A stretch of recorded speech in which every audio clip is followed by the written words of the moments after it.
नंद महलना अंदर बालकृष्णलालजीनी सुंदर लीलाओं ये चालती रही है। और अब प्रभु को लगा कि मैं अब नंद महल से बाहर निकलूं। अने प्रभु गोपीओना घरे घरे पधरामणी करवा लाग्या। गोपियों के अंतर मनोरथों को पूर्ण करने लगे। ये गोपियों का ही मनोरथ था कि प्रभु हमारे घर पधारे और सामग्री आरोगे। पुष्टि भक्ति मार्ग ना अंदर ठाकुरजी सामग्री ने आरोगे छ। मर्यादा मार्ग ना अंदर नैवेद्य धराय छ। नैवेद्य एटले भगवान सूंघे। कारण के मर्यादा मार्ग में जे भगवान स्वरूप है ए भगवान स्वरूपे छे। अने न भगवान ने भूख लागे छे न तरस लागे छे। एमने आरोगो इज नॉट इम्पोर्टન્ટ। तो मर्यादा मार्ग में भगवान सामे कई पण मूकवामां आवे, तमे ड्राय फ्रूट मूको, फ्रूट मूको, सामग्री मूको, ये सूंघे भगवान दृष्टि मात्र। पुष्टि मार्ग में आरोग्य छे। અને એના સુંદર સુંદર ભાવો આપણા ત્યાં બતાડવામાં આવ્યા। આપણા ત્યાં જે મઠડી ધરવામાં આવે છે, હવે આજકાલ લોકો એટલા શુગર કોન્શિયસ થઈ ગયા છે, પાછા અમારા હવેલીઓમાં અહીંયા કમ્પ્લેન કરે કે ડાયાબિટીસ વધી જાય છે, અમારું થોડું શુગર તો ઓછું કરો। તો પછી આપણે કેવડાવવું પડે કે ભાઈ તમે કણિકા પ્રસાદ લો ને આખો મઠડી ખાવાની શું જરૂર છે? તમે તમારી અવસ્થા ને વ્યવસ્થા પ્રમાણે ખાઓ। અહીંયા શુગર શું કામ ઓછી કરાવો છો? આ તો પાછા હવે આજકાલના લોકો પ્રમાણે જો ઠાકોરજીની સામગ્રી બનાવીશું તો આ તો બધા શુગર ફ્રીમાં સામગ્રી કરાવશે। અને નાથ દ્વારામાં તો ડબલ હિસાબ છે, ત્યાં તો હજી ડબલ, આપણી હવેલીઓમાં જે આવે એનાથી ડબલ ખાંડ। તો તમે તમારા માપથી લો, પણ ભાવ એવો છે કે જ્યારે મઠડી ઠાકોરજીને ભોગ ધરાય છે તો ઠાકોરજી એ મઠડીના ચાસણીને ચાટે છે, એ ભાવ। એટલે મઠડી પણ કેવી બનવી જોઈએ? આમ આખી ચાસણીથી ભરાઈ જવી જોઈએ મઠડી। ઘણા ભીતરિયાઓ છે ને મઠડી બનાવવામાં આળસ કરતા હોય, એટલે ચાસણી બરાબર ચડાવે નહીં, એટલે અડધી પાડી ચડે, અડધી ના ચડે, અડધું પેલું આમ નમકીન દેખાતું હોય એવું ના ચાલે। આખી આમ ચાસણીથી રંગાઈ જવી જોઈએ, એને મઠડી કહેવાય।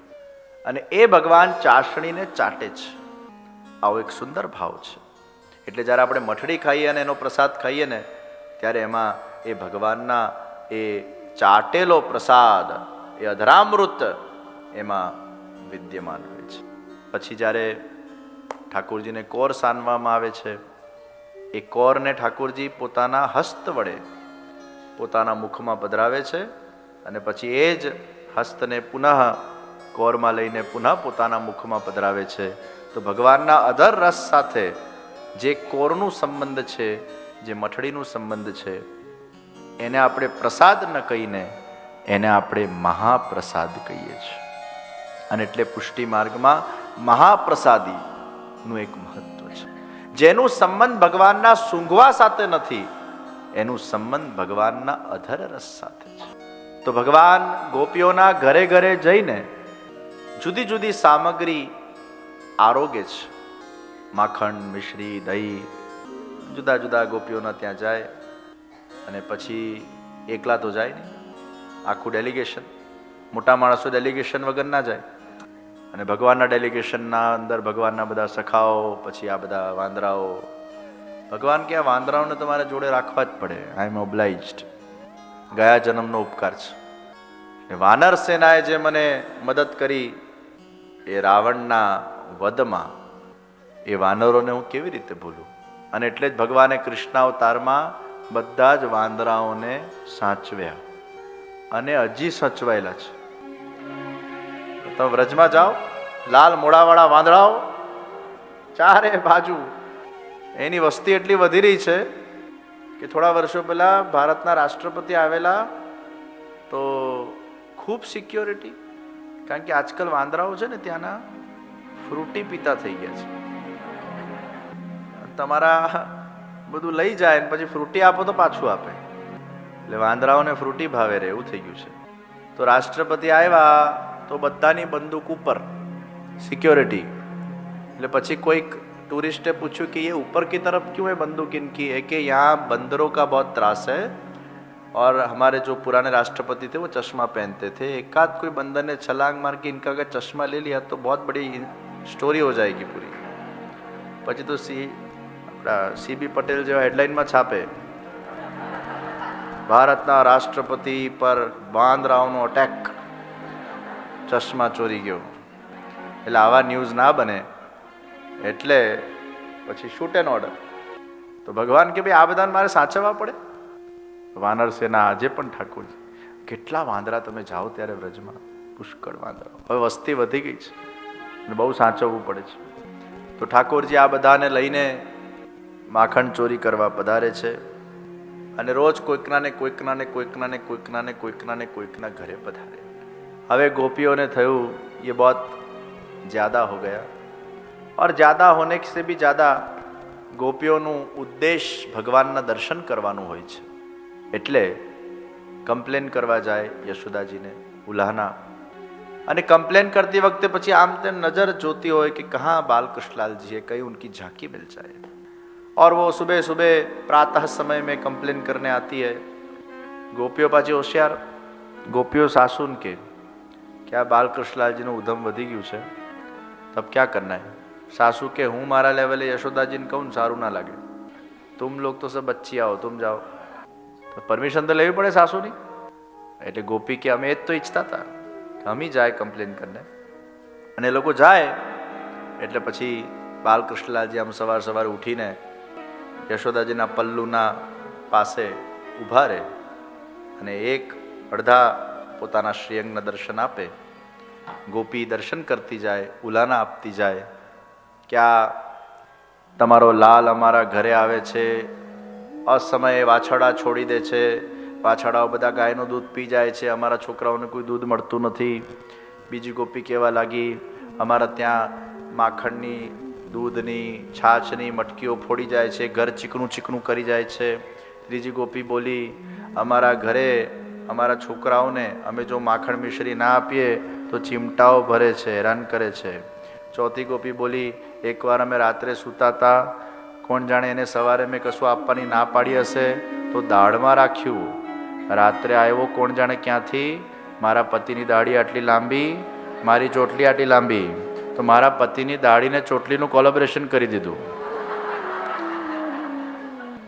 अब रात को इनको प्यास लगी और वो उठे तो मुझे लगा मेरी चोटी खींची जा रही है. मैंने कहा क्या कर रहे हो? वो बोले तुम क्या कर रहे हो, मेरी दाढ़ी क्यों खींच रही हो? फिर बत्ती जलाई तो पता चला कि तो दाढ़ी और चोटी इकट्ठी हो गई है. આવા બધા ઝઘડાવાના ધંધા કરે છે અમને. This is not fair. અને ત્યારે યશોદાજી કે અરે પણ કદાચ એ તમારે ત્યાં આવતો હોય તો આમ ઊંચું બાંધી દો. એ અમે કરી જોયું, એ ઉપર પહોંચી જાય છે. એકલો આવે તો ચાલે પણ આખું પલટન સાથે આવે છે. હવે આમ ક્યાં કરે? યશોદાજી કે તમારી બધી વાતો પર મને બહુ વિશ્વાસ નથી આવતો, પ્રમાણ લાવો, પ્રૂફ લાવો. પ્રભાવતીએ નિર્ણય લીધો કે હું પ્રૂફ આપીશ. કાલે ને કાલે જ તમારા છોકરાને પકડી ના લાવું તો મારું નામ પ્રભાવતી નહીં. પ્રભાવતી પણ એકદમ જાડી પાડી. એના ઘરે ભગવાને નક્કી કર્યું કે अब तूने मुझे चैलेंज दिया है, मैं तुम्हारे घर आऊँगा. ભગવાન સબ પેટર્ન લેકે ગયે. પ્રભાવતીએ પહેલાંથી બધું ટ્રેપ તૈયાર કરીને રાખેલું. પહેલાં ભગવાને બધા મંકોડાઓને કીધું તમે જમો, વાંદરાઓને કીધું તમે જમો, ગોવાળિયાઓને કીધું તમે જમો. પ્રભાવતી કે છે મેન વ્યક્તિ મેદાનમાં આવે તો એને પકડું ને, આ તો બધા પહેલાં આને જમાડવા લાગ્યો. ઠાકોરજી હોશિયાર છે કે હું જઈશ તો પહેલાં મને પકડશે, આ બધા ભૂખ્યા રહેશે, પહેલાં અમને જમાડો બધાને. બધાને જમાડ્યા પછી લાલા પોતે માખણ ખાવા લાગ્યા અને પ્રભાવતીએ વિચાર કર્યો ખાઈ લેવા દો એકવાર પેટ ભરીને, ભૂખ્યા પેટે ઊભા ના કરાય.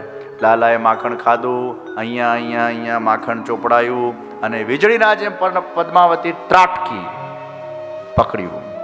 પ્રભાવતીએ પદ્માવતીની पकड़ियो लाला ने हाथ, आज तू रंगे हाथ पकड़ा गया है, अब मैं यशोदा को कहूंगी कि यही एक सबसे बड़ा ब्रज का चोर है जिसने सबके घर में त्राहिमाम करके रखा है।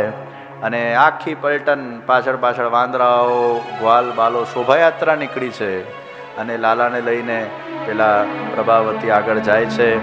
ઘૂંઘટ આમ થોડુંક નીચું છે, નંદરાયજી દૂરથી દેખાયા એટલે આમન્યા થોડી વધારે કાઢવી પડે એટલે ઘૂંઘટ આમ નીચું કરવા ગયા, એક સેકન્ડ માટે હાથ છોડ્યો એટલે લાલાએ એના છોકરાનો હાથ પકડાઈ દીધો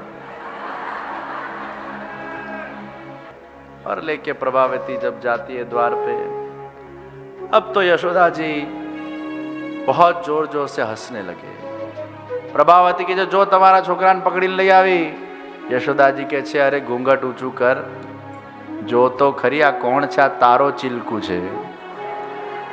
और लाला पीछे से घर में पहुंच गए और यशोदा जी को कहने लगे मैं आपको नहीं कहता था आमना छोकरा उधम करे છે, નામ મારું આપે છે.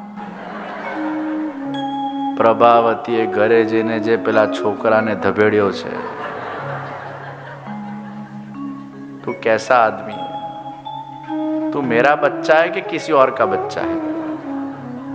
એ કે મારે આ લાલા સાથે બગાડાય નહીં, એ મને બધે માખણ ખાવા લઈ જાય, હું એની પોલ ખોલી નાખું તો મારું બગાડે, મને લઈ ના જાય, કોણ એના સાથે ડિસ્ટર્બન્સ કરે ઊભું. પ્રભાવતી હારી ગઈ. પછી બહુ આવું બધું ઉધમ ચાલ્યું એટલે પછી લાલાએ નક્કી કર્યું ઠીક છે હવે હડતાલ પાડી દઈએ છીએ આપણે, એટલે સ્ટ્રાઇક.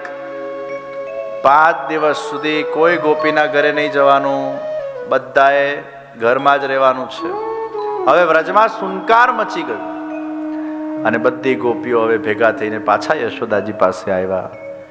આમ એ અમારા ઘરે આવે તો કોઈ વાંધો નથી, આ તો બીજા બધાના ત્યાં કોઈક જાય ને કોઈ મિસઅન્ડરસ્ટેન્ડ કરે, આ તો આપણો દીકરો કહેવાય ને, એટલે અમે કમ્પ્લેન કરતા હતા, અમારો વાંધો નથી. यशोदा जी के तुम्हारे घर आवे तो प्रॉब्लम, ना आवे तो प्रॉब्लम. और फिर लाला ने फिर से सबके घर में पधरामनी शुरू की અને એ રીતે ભગવાન માખણ ચોરી લીલાના માધ્યમથી વ્રજવાસીઓના મનને ચોરી લેતા. આખું વિશ્વ એ ભગવાનનું છે, આખા વિશ્વમાં જે કંઈ પણ છે એ બધું પ્રભુનું છે. વસ્તુ, વ્યક્તિ, વિષય માત્ર બધું જ બ્રહ્મ છે. અને ભગવાન પોતાના જ કોઈ ઘરમાંથી આવીને અગર ચોરી કરે તો એને ચોરી ન કહેવાય. આ તો લીલાના દૃષ્ટિકોણથી ગોપીના મનોરથોને પરિપૂર્ણ કરવા ભગવાન આ બધી સુંદર સુંદર મનમોહક લીલાઓ કરતા હોય છે, પણ મૂળમાં તો એ સબ કુછ બ્રહ્મ કા હૈ.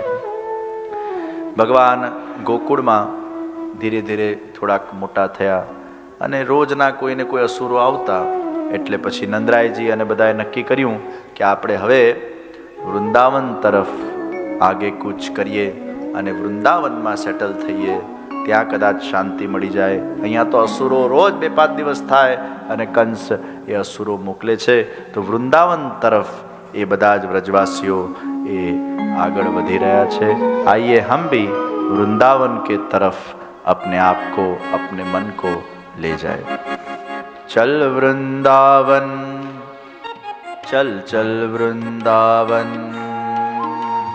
चल वृंदावन, चल चल वृंदावन, चल वृंदावन, चल चल वृंदावन, चल वृंदावन, चल चल वृंदावन, चल वृंदावन, चल चल वृंदावन, चल वृंदावन, चल चल वृंदावन, चल वृंदावन, चल चल वृंदावन, चल वृंदावन, चल चल वृंदावन, चल वृंदावन, चल चल वृंदावन, चल वृंदावन, चल चल वृंदावन,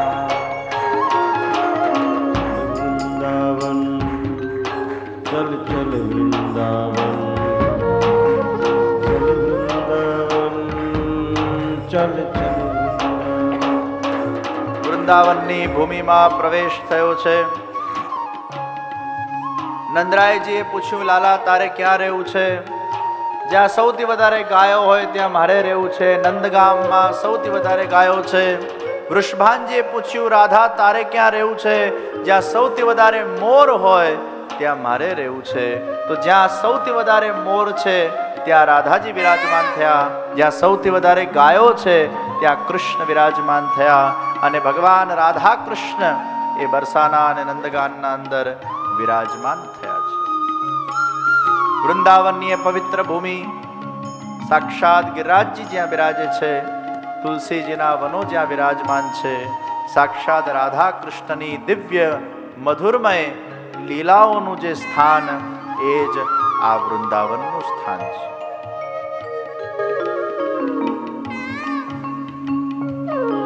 કેટલા લોકો વ્રજમાં નથી ગયા? હાથ ઊંચો કરે. નથી ગયા? ઘણા છે.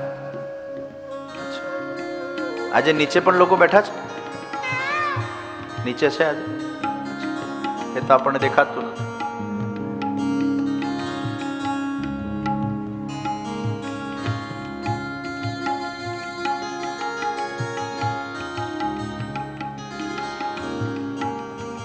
તમે બધા જ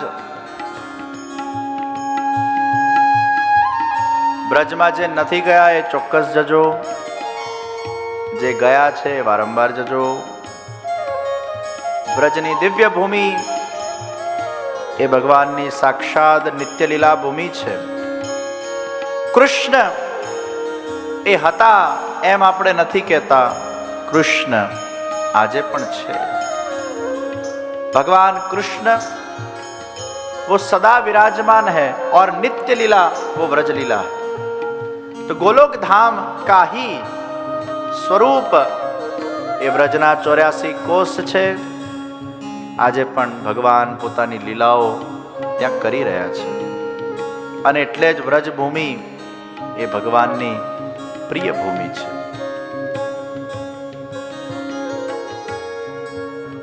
વૃંદાવનમાં આવીને ભગવાને બકાસુર અગાસુર નું વધ કર્યું છે.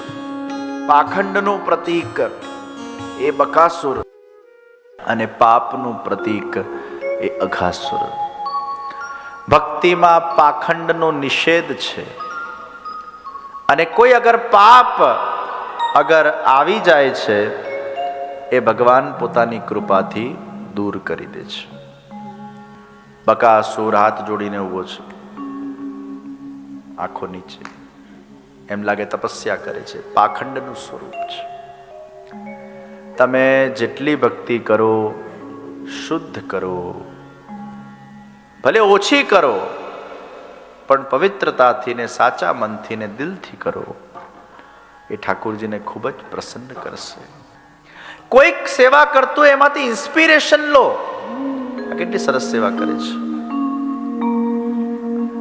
એનાથી ઇન્સ્પિરેશન, કોઈનાથી ઇન્સ્પિરેશન લેવું એક અલગ વાત છે.